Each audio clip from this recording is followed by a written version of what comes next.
Welcome to the North Miami Beach Police Podcast. My name is Sergeant Ruiz, and I'm super excited to announce that tonight is our first podcast. We're going to be speaking about recruitment. With us tonight, we have Chief Pinillos and Officer Burgos. As we know, joining law enforcement is a really big decision, so the community went ahead and sent some questions, and I want to make sure that we answer all the questions tonight so we can give them all the information that they need. You guys ready? Yeah, let's do it.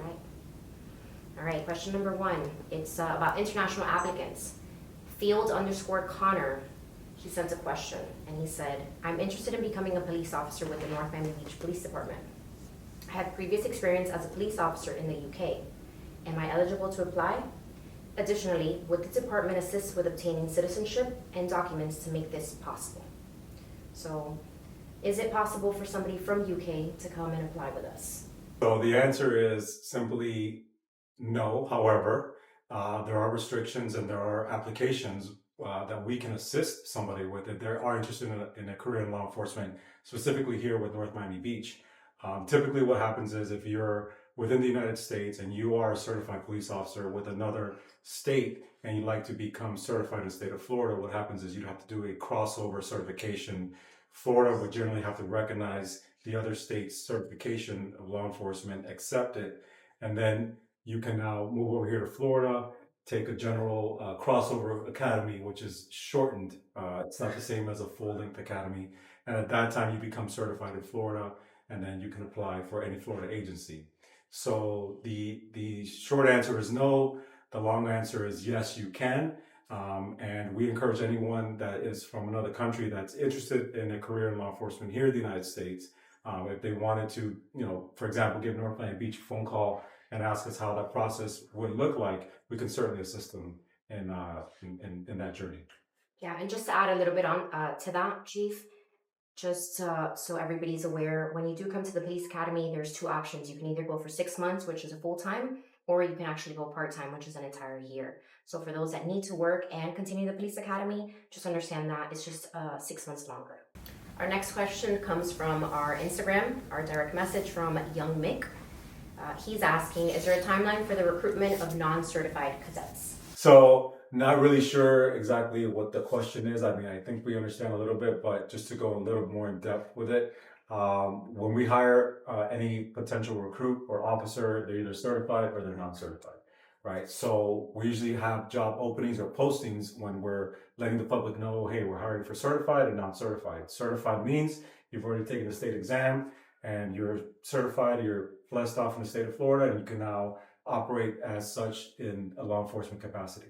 Non-certified means that you're either currently going through the academy, want to go through the academy, or in hopes of an agency like ours sponsoring you through an academy. So the timeline, usually we have, like Sergeant Ruiz mentioned earlier, we have a 6-month academy, which is a full-time academy.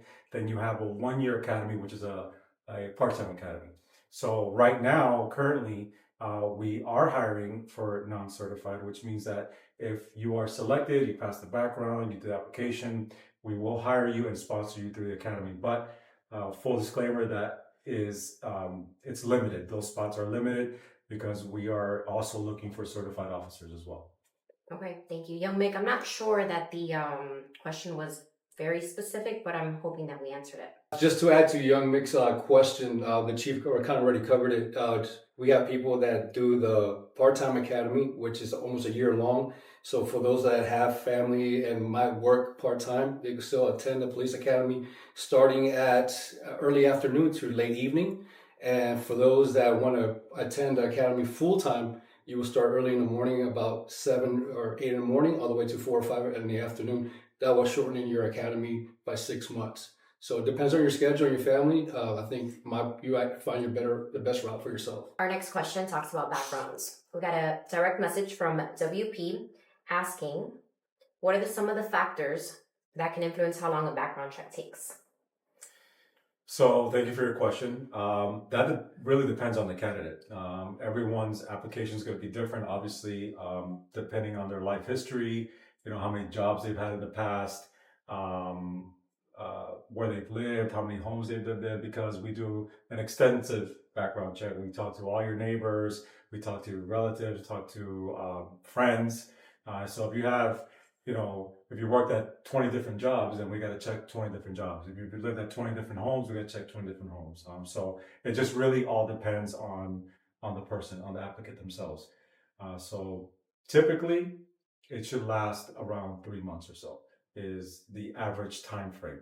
Some could be sooner. It just depends again on life factors and experiences that you've had individually, personally. I know for me, Chief, it took me a while because I was a correctional officer and I had to clear all my files, so it took me a while. Or, unless you've been arrested, it goes pretty quick. You're not going to get hired. Question number 4, D_Smith75. His question is, do you hire out-of-state lateral officers? And I believe we answered earlier, one of the first questions from one of the Field_Connor had mentioned something about the UK, but it ties in all together. So, Chief, you can elaborate a little bit on that? Yeah, so I'm a product of an out-of-state lateral. The process is pretty easy. Again, you just have to make sure that whatever state you're transferring from their state laws are recognized by Florida state law. Once that happens, and there's pretty much a mutual agreement, they'll tell you yes, you're good to go. Then you'll take a part-time academy here. It's not the full 6 months. It's specifically tailored to out-of-state certified officers. And once you finish the academy, you take a state exam, the Florida state exam, and that's it. You're certified in the state of Florida, and you can start applying as you wish. Yeah, and just to add on to that, we really encourage lateral officers. You come with experience, and although you may have your own habits, when you come into a new police department, you just integrate with us a little bit quicker than younger officers who've never had any experience. So we encourage it. Question number 5, shift schedules. Billy23_101 or 101 ask, what shifts does the department offer? Oh, this was my Sergeant. Okay, I got this. all right. So the shifts we offer, we'll start with the FTO process. Once you get sworn into the police department, you will start with a month of in-service, and then you will complete 5 phases of the field training program. So it'll probably last you almost half a year by the time you're done. After that, you will be placed into a shift. You either have day shift, which is from 07 to 1700 hours.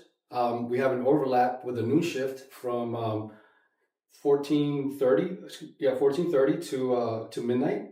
And then from midnight, we have the night shift all the way to 0730 in the morning. So you can be placed in either shifts according to seniority. So unfortunately, we have to be honest, sometimes you might be placed whatever you fit in at that time according to what we need and our manpower. Right, Chief? Yep, that's right. So for those that don't speak military time, it's 7 a.m. to 5 p.m. for the morning shift, 2 p.m. to midnight for the afternoon shift, and 9:30 p.m. to 7:30 a.m. for the midnight shift. We're pretty, like you mentioned, we're on a 4-10 schedule, which is pretty competitive with other agencies. I think most of the officers, not all of them, really enjoy that schedule. It gives you time for family. You have a 3-day weekend or whatnot. So we're pretty flexible with time off and stuff like that. So it's a pretty good schedule, I think. Yeah, and just to add on and to make sure we say it that, first responders do work 24/7. We do work 24/7. So you may come into the police department and your first year you may have to work Christmas, but we're all together. We spend Christmas together. We have breakfast together. We make it the best we can. I think the most important thing is shift work. Yeah. Shift work. Everybody needs to understand it's very important before they become first responders. Yeah, and then a lot of times, a lot of the questions we get too sometimes is, I want to be a detective. How do I apply to be a detective? Or how do I apply to be, a SWAT guy or a SWAT girl, or just be in some kind of specialized unit immediately? And obviously, it doesn't work like that. You have to start off, generally in patrol. After you gain some seniority, some experience, then you'll have opportunities here to advance your career in other specialized units that we offer. So I think it is safe to say to first learn to be a police officer. Correct. The basics of being a police officer in the streets. Crawl before you run. Crawl before you run. Or crawl before you walk. Lali Ogre 22, who DM'd us on our Instagram, and the question is, what does the department's benefits package include? We are currently offering a $10,000 signing bonus for certified officers, which is a plus. We will sponsor you through the academy, like we spoke about earlier. If you want to be a cadet and you get selected, you get hired, we'll sponsor you through the academy, and you will get paid while you're in the academy. You're eligible after 25 years. You do a full 25 years of service, you can retire up to 75% of your pension. So that's also a benefit. If you're a lateral and you want to come on over to work for a police department and you have experience, let's say you have 5 years experience at a police department, and we hire you, we will match those 5 years based on our current pay scale to bring you over. We top out officers at 115,000. That's with our current agreement with the union. So every 3 years we renegotiate our union contract with the city, and we generally get step increases as those years goes along. But as of right now, topped out officer is $115,000. If you join a specialized unit with our department, whether it's SWAT, K9, Detective Bureau, Marine Patrol, Motors, whatever it is, you now have a percentage attached to your pay. So you get that. You also have differential pay for if you work midnights or afternoon shift, you also get that percentage on your check. And one of the best benefits that we have is you get paid weekly. Try to find a police department that pays you weekly. Oh wait, so that's great. You know, instead of 2 weeks, you get 1 week every paycheck.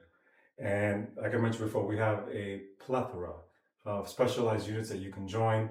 We are a self-standing police department, which means we don't count on any other agencies for specialized units. We work very well with all of our other agencies, obviously. We have a great relationship with them. But within our police department, what makes us special is that we have everything in-house. We offer a lot of growth for advancement here.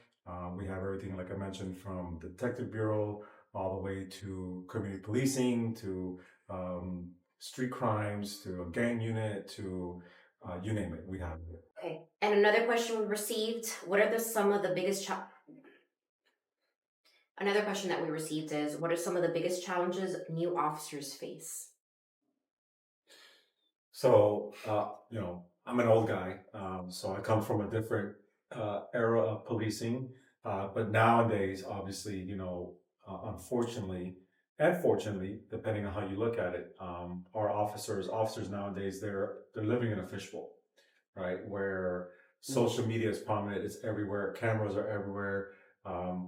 With the advancement of body cams and just surveillance everywhere, we tell our officers every single day, interact with the community as if you have a camera on you 24/7. So that is a challenge because a lot of times, sometimes officers tend to second guess themselves where they're engaged in a critical moment, a life or death situation. And the last thing we want is our officers to, worry about, is there a camera on me? Am I doing the right thing? Am I doing the wrong thing? So just repetitive training, reassurance from their supervisors and their command staff, and just making sure that they're safe, obviously. But I think that it would be one of the biggest challenges that we see coming, lately through our ranks is that. And then also, the lack of life experience, if we're going to be honest here. A lot of the newer officers that we're seeing, and this is a nationwide issue, just by speaking to other chiefs or higher ups in other agencies nationwide, they're seeing that the type of officers that we're getting now are just lacking that life experience, and there's nothing wrong with that at all. But that is a challenge in itself because you're asking a 19-year-old officer to go on a scene of a domestic violence call, and they themselves have never been involved in a relationship, or a serious relationship. So those are just some of the things that we see. But within our agency, we and through the academy, obviously prepares you to deal with stuff like that, those type of instances. But we hone in on it more when you get hired here through our training to be better prepared. I think for me as a field training officer, one of the biggest things that I see as a challenge for them is, just to keep it short, it's just a shock to the system. They come from the civilian world to first responder world, and everything the chief said is absolutely correct. It's just really hard for them to adjust at first, but they will eventually. But it's a big shock to the system. A lot of adjustment with the lingo, and most important, we haven't really touched on it, is the culture. the police culture Mhm. nowadays. So it's going to be a shock, but everybody will works through it that wants to be here. Sure. And just to add on to that, I think officers tend to want to come in and be liked by everybody because they want to be good, especially being so new. They go through the phases of training and they don't want to let anybody down, especially themselves down. So I'm sure they add on stress. So a little bit of everything, I think, at the beginning is extremely critical for them and just adds a lot more stress. The question is, what is a typical day for an officer working here in NMB? Typical day for me. So a lot of people don't know Sergeant Ruiz is actually one of my supervisors in the morning shift. I work day shift from 07 to 1700, which is 5 p.m. Our day starts at 7 o'clock sharp, because if not, Sergeant Ruiz will get really mad, and then I'll end up somewhere in the bottom of the. But it's Miami, right? So you got to add like an hour and a half of traffic to get here. Yeah, so actually, I'll be honest, I get up at 5 in the morning to be here at 7 in the morning through Miami traffic. It's rough, but it's okay. Start at 7, right, Chief? We start at 7, and we go through our roll call, which is our morning brief, where we get our marching orders for the day. We're assigned our zones. From there, we get released, and Sarge doesn't know, we go get coffee. And after that, Sarge, we actually start doing our work, but actually, we're actually working a lot. We are a very busy city. We get swamped with calls all day long, but we get things done in between. What kind of calls? Because during the morning, you guys are taking coffee, and then what kind of calls? So a lot of calls in the morning might consist of vehicle burglaries might have occurred overnight, stolen vehicles. Unfortunately, sometimes we do have the domestic violence calls early in the morning. A lot of disturbances throughout the city. A lot of traffic crash because of the city of Miami traffic, obviously. Sure, So we get really busy. So we try to get a little coffee break as soon as we can in the morning before but we can. please do not intimidate our audience. If I may add, we are allowed to work out for 1 hour during our shift. If you do not want to work out, you have 1 hour to eat. Okay. On top of that, Chief, if you would like to talk a little bit about our Zone 8 room. Yeah, sure. So obviously, physical fitness is a huge part of a mental well-being, not only physical but mental. So that's why we allow our officers to train for an hour to get their bodies right, get their minds right, and we've also added a Zone 8 Zen room, which basically it's a wellness room where we allow our officers to take kind of a break from what they're exposed to every single day, things that they see. Not only we have to remember that we're human too. We're not robots. We have feelings. We have finances we worry about, family. We have but everything that you worry about, we worry about, and then we have to come out here and do this type of job where we're not worrying about everyone else's problems as well. So we have a room that's dedicated to the officers that they can take advantage of and just take a break, take a mental break. We have some nice massage chairs in there, some nice low lighting, nice music, just a time to reflect, relax, recharge, and then go back to work. And remember also, a lot of our midnight officers also have court right after, so they've worked all night and now they've got to be downtown after working 10 hours, getting off at 7:30 in the morning, and have to drive an hour downtown to court at 9 o'clock for a trial, and they got to sit there for a few hours. So this room really helps them out, to kind of fill that buffer and that gap to recharge and go about their day. And then you go back to traffic crashes and disturbances. But the chief is right. We did get our breaks and stuff in between. But then you go back to more calls. And calling Sarge for everything. And we call Sarge for everything. Sarge, can you help us out? Can I run this by you? By the time it's 12 o'clock, my battery's at 10%. Yeah. But also, right, Sarge, you correct me if I'm wrong, a lot of officers here, Chief, everybody wears different hats. Yeah. So sometimes we have a lot of duties in between when we have a little low on calls. So we do have to take care of those duties as well. So all the specialty units, everybody's in. Yeah, absolutely. And then you go back to taking calls. And also, just to add to that, we are a very diverse community here in North Miami Beach. So it's not just the patrol aspect, but we have other especially units that do a lot of engagement with our community, especially our community policing unit. We do a lot of events to try to engage our community. Obviously, the community safety is our priority always for the residents, the business owners, the visitors coming into North Miami Beach. So our foundation here is built on trust, respect, and transparency, and we do that through community engagement, which we participate, all the time. We're always engaging with our churches, with our stakeholders, with our children, especially. We have an amazing police athletic league program that pretty much runs year round. We provide services to obviously our children and families here in the city to have our youth engaged with our police department. Our Explorer program as well. We have our Explorers that are very much entrenched in the police culture here, and they're kind of our babies and our children, and we mold them and we build them up, and we have them. They do competitions yearly, and we take it personal with them because we try to take them in as our own, and we want to make sure that they're going to succeed not only in the program but later on in life, and we become lifelong mentors for them as well. We do, we really do. I took a few field trips and I was chaperoned. They needed another officer, and I went with them to a few field trips that they were attending. I think one was over there at Tropical Park. I remember it's called, can't remember the name, but it was during Christmas time, and I started spending more time with the kids, and I even got teary-eyed one night. Some of those kids just need a mentor, and I'm glad that we have that program. And some have become police officers here. Yes. So we have several of them are police officers here. That wraps up our Q&A, and I'm very happy how tonight went. Thank you for engaging and answering all the questions with the community. Thank you, Chief. Thank you, Officer Burgos. Chief, you have anything else to say? Yeah, listen, if you're looking for a rewarding, fulfilling career in law enforcement, come join our team.